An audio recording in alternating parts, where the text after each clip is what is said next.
10 नवंबर 6:52 दिल्ली के लाल किले के पास एक विस्फोट, 12 लोगों की मौत, 20 से अधिक घायल।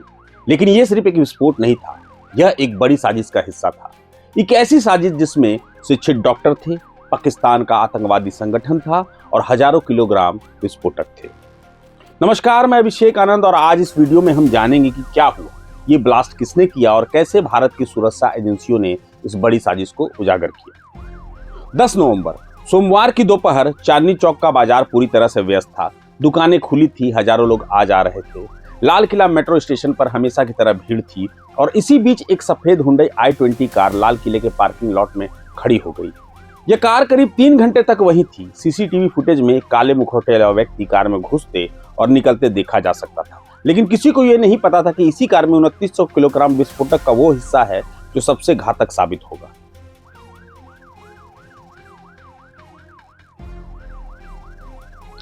शाम 6:52 ट्रैफिक सिग्नल पर रेड लाइट में कार रुकी और फिर एक जबरदस्त विस्फोट हुआ। 100 मीटर दूर तक लपटे, 100 मीटर दूर तक शरीर के टुकड़े, 20 से अधिक गाड़ियां टकराए, लाल मंदिर के शीशे टूट गए, चांदनी चौक में पूरी तरह दहशत फैल गई। सायरन बज रहे थे, लोग भाग रहे थे, घायल लोग चिल्ला रहे थे और उस सफेद हुंडई i20 का कोई निशान नहीं था। 14 सालों में पहली बार दिल्ली का हृदय हिल गया था। अब सवाल था, यह कार किसकी थी, किसने विस्फोटक रखे थे और क्यों।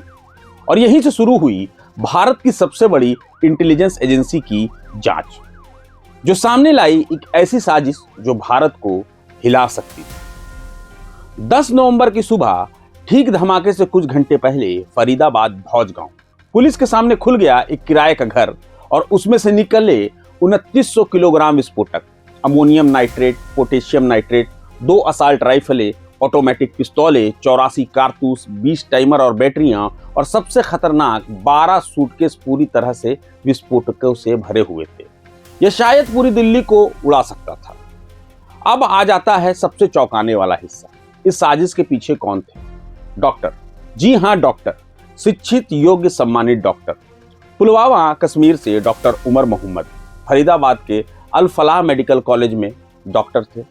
डॉक्टर मुजम्मिल शकील अल फलाह में सीनियर डॉक्टर थे और डॉक्टर आदिल अहमद रावर अनंतनाग के सरकारी मेडिकल कॉलेज से थे। ये सभी पाकिस्तान आधारित आतंकवादी संगठन जैसे मोहम्मद का हिस्सा थे। एक ऐसा नेटवर्क जो टेलीप्रॉम्प्टर पर इनक्रिप्टेड चैनलों के माध्यम से संचार करता था और एक दूसरे को भर्ती करता था। इन सभी के नाम थे सफेद पोशाक आतंकी मॉडल। क्यों? क्योंकि इनमें सभी डॉक्टर सफेद कोट पहनते थे।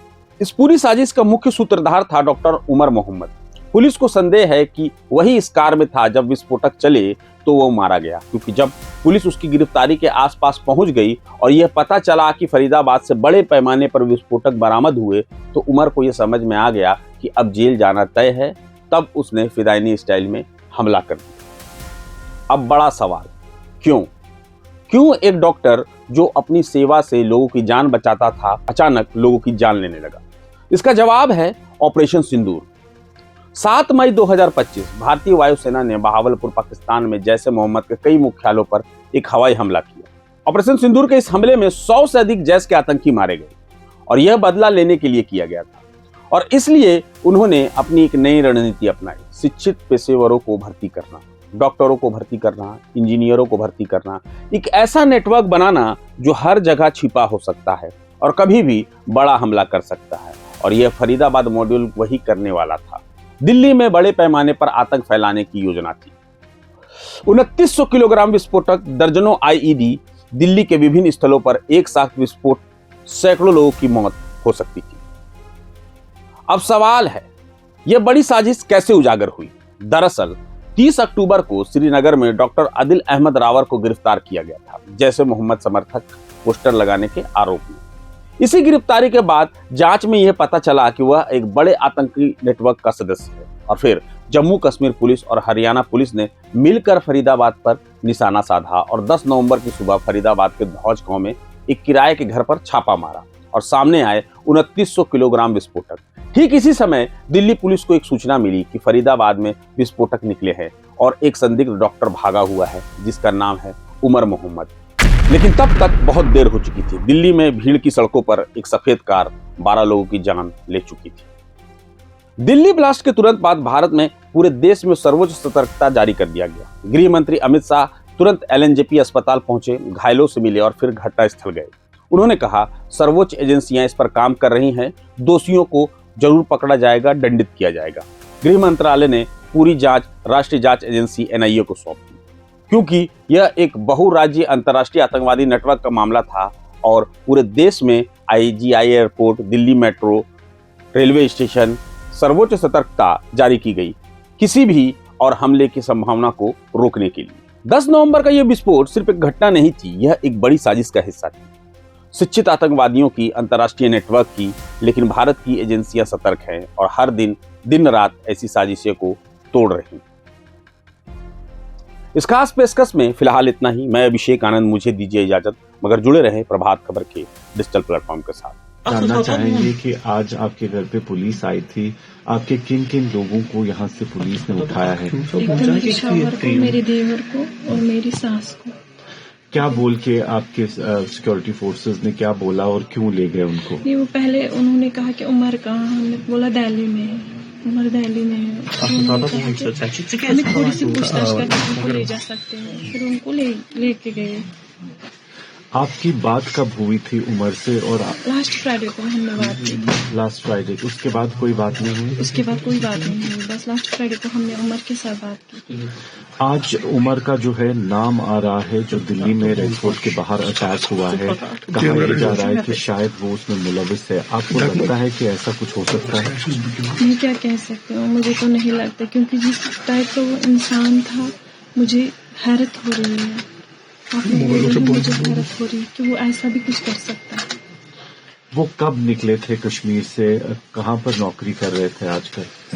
वो तो फरीदाबाद में नौकरी कर रहे थे पिछले 1.5 साल या 2 साल से, क्योंकि मेरा बेटा भी 2 साल का है।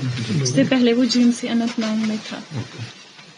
और आपके साथ हर हफ्ते राब्ता करते थे? हाँ, करते थे ना, बच्चों के साथ बातें करते थे, बच्चों से बहुत प्यार था, जुड़ाव था, लगा था, उस वजह से वो ज्यादा बातें। वो जब घर आता था ना, वो क्रिकेट में इन्वॉल्व रहता था, बहुत लगाव था, बहुत लत थी क्रिकेट की उसे, बहुत लत। जीएमसी अनंतनाग से ही डॉक्टर अदीब राठौर को भी जो है जम्मू कश्मीर पुलिस ने गिरफ्तार किया हुआ है। उनका नाम भी आया है। क्या उनके साथ कोई दोस्ती, उनके साथ कोई राब्ता था इनका? वो तो हॉस्पिटल का रूल है, वो तो उन्हें वहीं पता होगा, या तो हमारे घर आता होगा तो मैं बोलती कि वो आया है। वो जब आया ही नहीं, मुझे पता ही नहीं, मैं जानती भी नहीं, मैं उसको नहीं जानती अदील को, मैंने नाम सुना है आप लोगों से बस। डॉक्टर साहब पर इल्जाम आ रहा है कि इसने किया है, जो हमला हुआ इसने किया, इसके हवाले से आपका क्या कहना है? मैं क्या कह सकती हूँ इसके हवाले से बस मैं यही कह सकती हूँ कि इस टाइप का वो इंसान था ही नहीं, हमें लगता ही नहीं था। हमें तो बस यही, हमने कितनी स्ट्रगल की उसे पढ़ाने में, यहाँ तक पहुँचाने में, पूरी मेहनत की, पूरी लगन के साथ उसे यहाँ तक पहुँचाया था, ताकि वो कुछ कमा सके और फिर हमें भी कुछ खिलाए पिलाए। आपको क्या विश्वास हो रहा है कि वो ऐसा कर सकता है? मुझे तो यकीन ही नहीं हो रहा है, मैं तो परेशान हो रही हूँ। डॉक्टर साहब की शादी हुई है कि नहीं हुई है? अभी एंगेजमेंट हुई थी, शादी नहीं हुई थी। तो कितना टाइम हुआ उसको जब घर आया नहीं? वो कितना टाइम? पिछले 2 महीने से वो घर नहीं आया। 2 महीने पहले आया था, अब नहीं आया। प्रियम जी आ रही है। तो आपको लगता है कि वो इस आइडियोलॉजी का हिस्सा हो सकते थे, या कुछ उनके दिमाग में ऐसा चल रहा था कभी? आपको ऐसे तो कोई बात ही नहीं, वो तो शांत स्वभाव का इंसान था, शांत रहता था, बातें ज्यादा नहीं करता था, ज्यादा किसी में इन्वॉल्वमेंट नहीं थी, दोस्त नहीं थे, खाली पढ़ाई करता था। ये मुझे पता है, जितना मुझे पता है मैं उतना ही कह सकती हूँ, उससे ज्यादा मैं कुछ नहीं कह सकती। प्रभातखबर.com, विश्वास वही, रफ्तार नहीं।